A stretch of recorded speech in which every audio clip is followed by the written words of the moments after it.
Movimientos de almacén. Una vez tenemos nuestro dato inicial, nuestro inventario, a partir del cual vamos a mover, vamos a ver ahora qué movimientos se pueden producir dentro de un almacén. El primer movimiento es la entrada de un artículo o de un producto en uno de los almacenes. En este caso deberemos indicar el almacén y, como siempre en todos nuestros movimientos, el nivel más bajo, que es el departamento. No podríamos hacer esta introducción sin indicar el departamento. Esto es válido tanto para entradas como para salidas, traspasos o cualquier otro tipo de movimiento. Señalamos el tipo de artículo que ha entrado o que entra en nuestro almacén, que seleccionamos el artículo en concreto y el número de unidades que ha entrado en la causa. Y cuando nosotros movemos un artículo en cualquiera de los apartados, entradas, salidas, requisiciones, fabricación, compras, ventas, la aplicación comprueba si este movimiento va a salirse de los límites que le hayamos indicado al artículo. En cada artículo podemos introducir un stock mínimo y un stock máximo. Incluso podemos indicar que no se permita la introducción de movimientos que nos deje un almacén en negativo. Es decir, nunca puede no solo no existir un artículo, sino deberle a un almacén un determinado artículo. En este caso, si yo hago una entrada de 6 unidades de aceite de oliva en lata en el almacén 6, en el almacén general, me habré excedido del stock máximo previsto. La aplicación me permite continuar, pero me advierte de esa situación.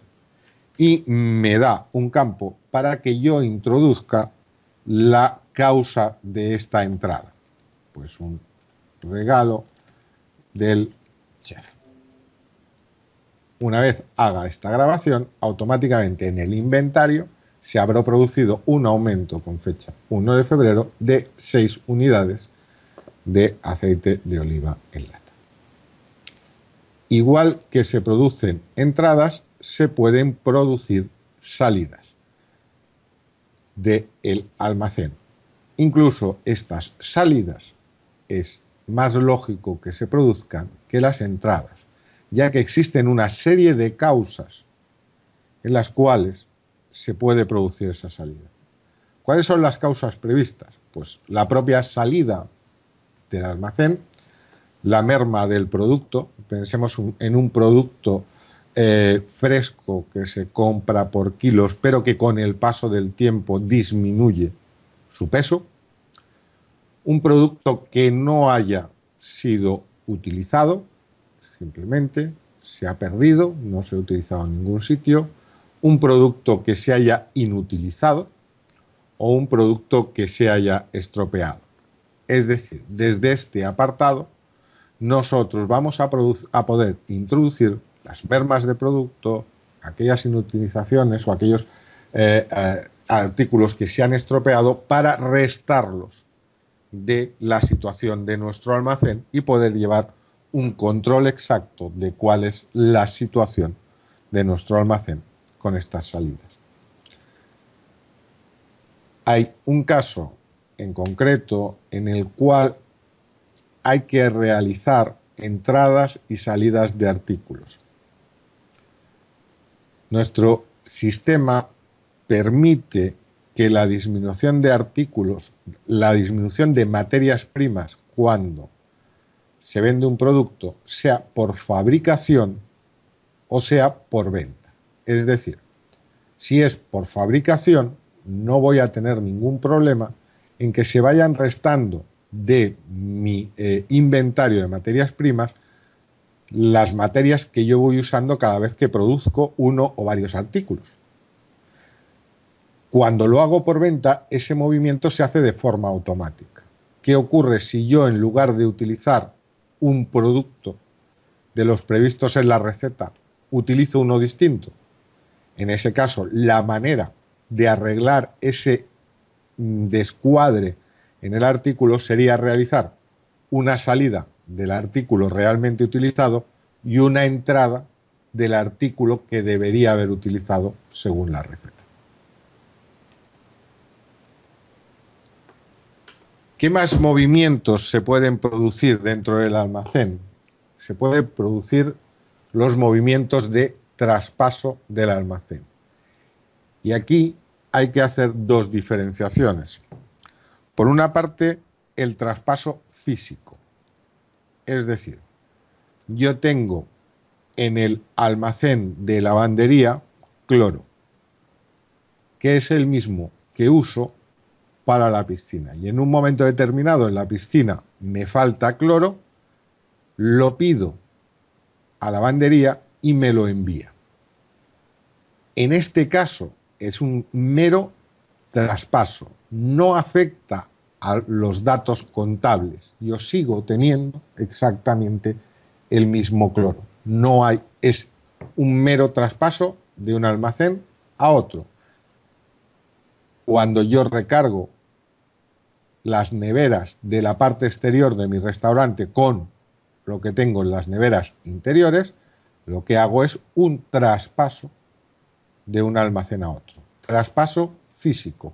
Lo único que hará será descontar de mi almacén de origen los artículos y en las unidades que yo haya indicado y los sumará en el departamento de destino. Tendremos estas nuevas unidades.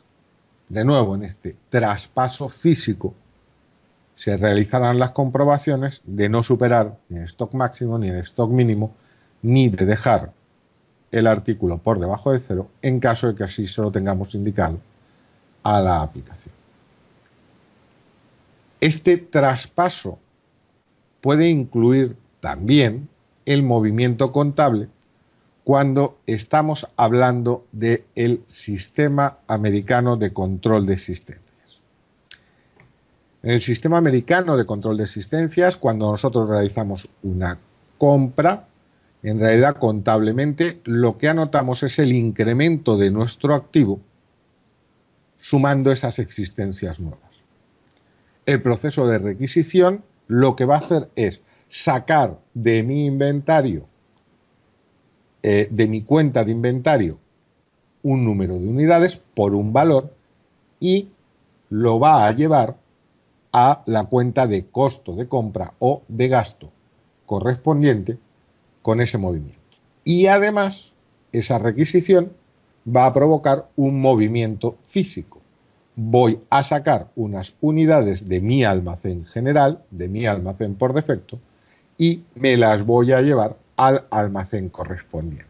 Es decir, en el caso de hacer una requisición, no solo estamos hablando de un traspaso de artículos físicos, sino que además estamos hablando de un traspaso contable, de una cuenta de inventario a una cuenta de costo o de gasto.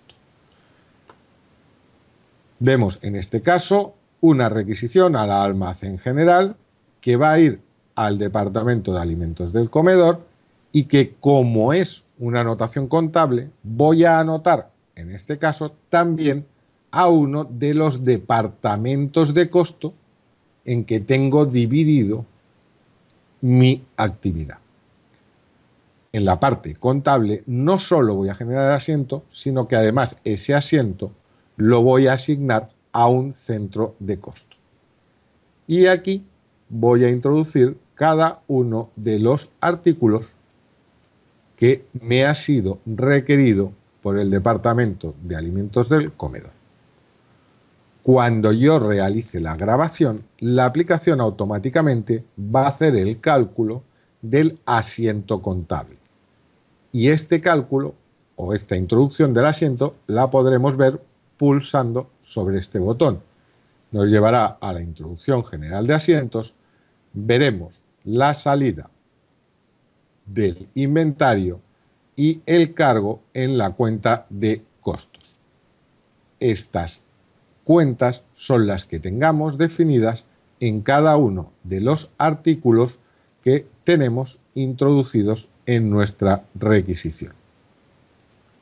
Además, en este caso, como tengo indicado que esta contabilidad realice una contabilidad por departamentos, por centro de costes, es decir, una contabilidad analítica, también en el asiento me introducirá al centro de costos la cuenta del gasto y el importe.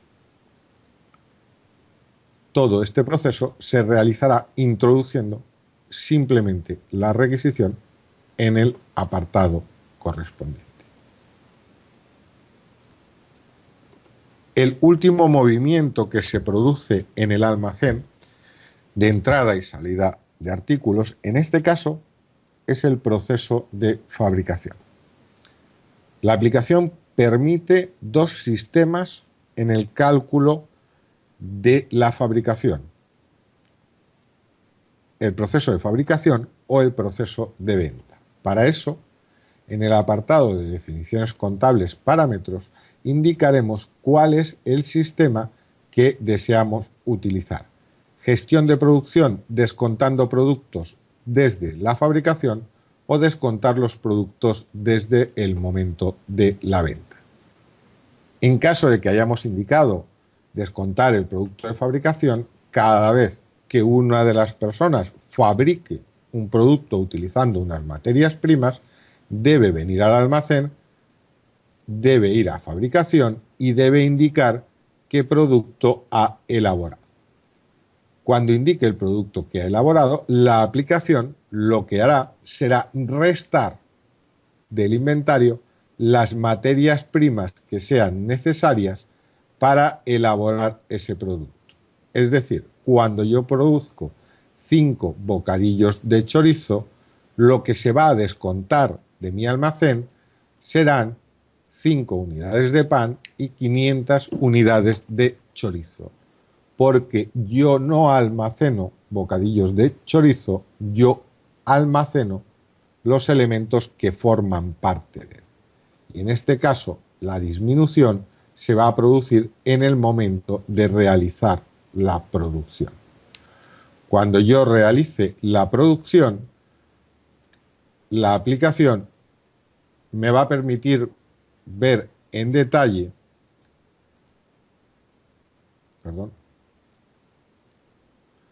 los elementos que yo he descontado y me va a permitir modificar este número de unidades, de tal manera que si yo en el día de hoy, en vez de 500 unidades de chorizo, he gastado 600, se las puedo indicar directamente aquí. Esto permite un control muy exhaustivo de los procesos de fabricación, pero requiere la utilización de medios, ya que todos los que producen, por ejemplo, cocineros, deben ir introduciendo cada uno de los platos que producen. Un plato completo, pues hoy he producido 50 raciones de bocadillos de chorizo y la aplicación irá descontando. El control es más exhaustivo que en el proceso de venta, pero también requiere la utilización de unos medios más altos que si yo lo realizo en el proceso de venta. Si yo lo realizo en el proceso de venta, directamente me va a descontar 5 unidades de pan y 500 unidades de chorizo. Y si realmente no he utilizado esas cantidades, debería modificarlo como una entrada o una salida de artículo.